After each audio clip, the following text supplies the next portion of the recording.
Cierto día, un buen amigo me decía: Borja, que sepas que la peor enfermedad es el odio.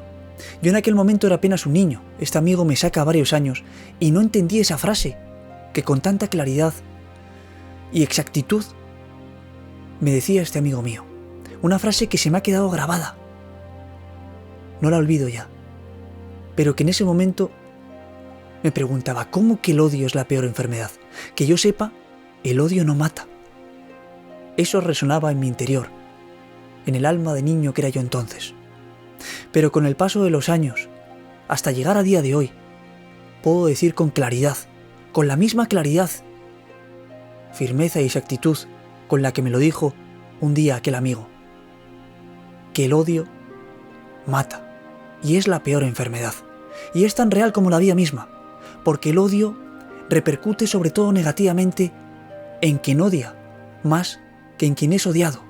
La persona que odia ha acogido la semilla del odio en su interior, que va floreciendo poco a poco. Ha acogido el resentimiento, la maldad. Y entonces ocurre que día tras día, esa persona en la que en su interior florece el odio, pierde brío, luz, bondad, pierde caridad a lo largo del tiempo.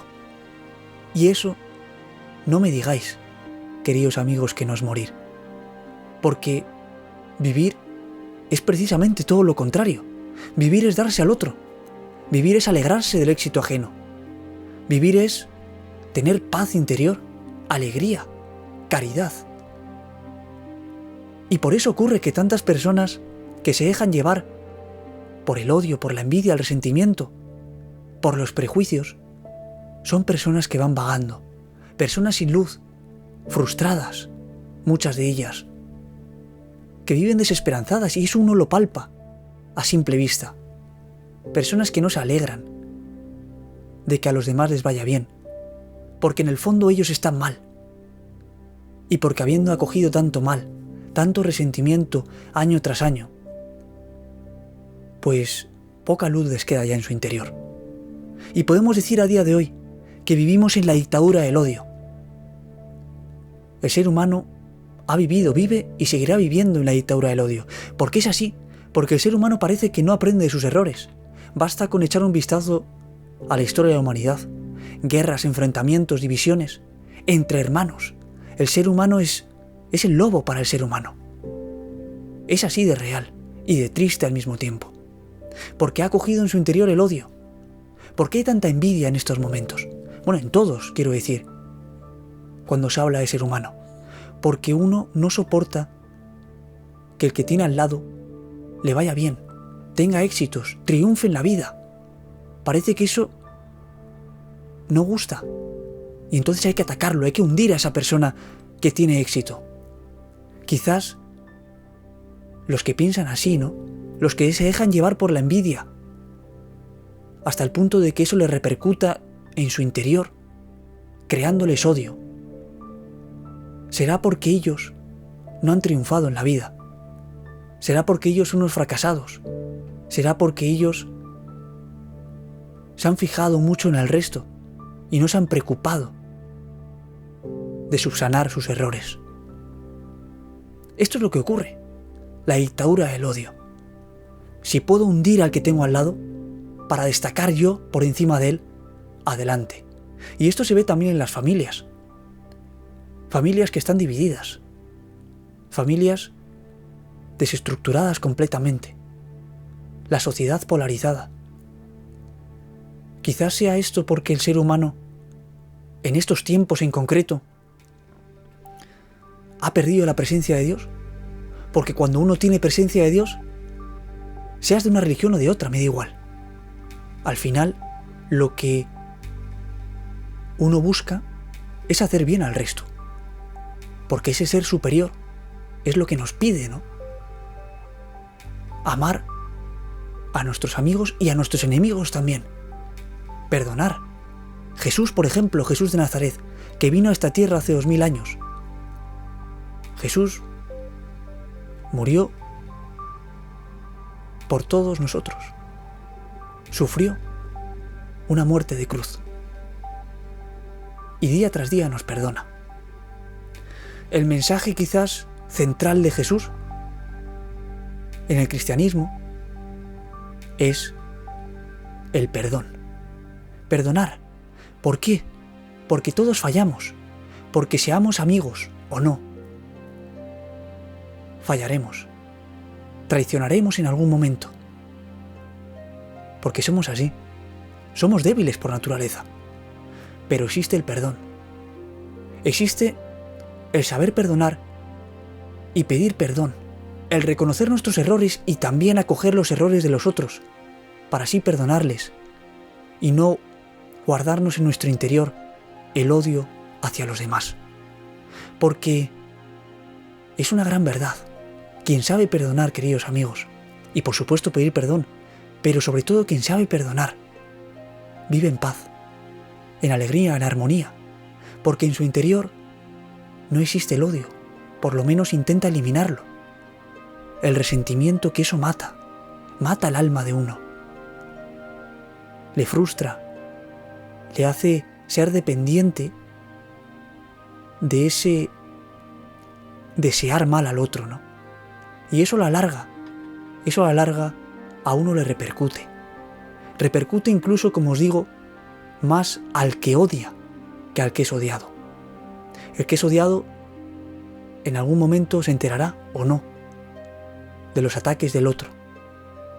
Pero el que odia, vivir así día tras día, levantarse deseando el mal al otro y no estando a gusto con su propia vida, eso es muy duro. Pero, ¿por qué? Me pregunto yo. ¿Por qué el ser humano que odia tanto, no permanece en ese odio? Lo que se me ocurre a modo de respuesta es por esa soberbia, ¿no? Por ese orgullo que les impide, que les ciega completamente, ¿no? Y les impide rectificar y saber perdonar. La dictadura del odio. Pero hay esperanza, claro que sí, porque todos seremos testigos en nuestro día a día de esas personas que odian. Incluso nosotros en algún momento nos habremos podido dejar llevar por el odio, porque somos seres humanos, porque somos débiles.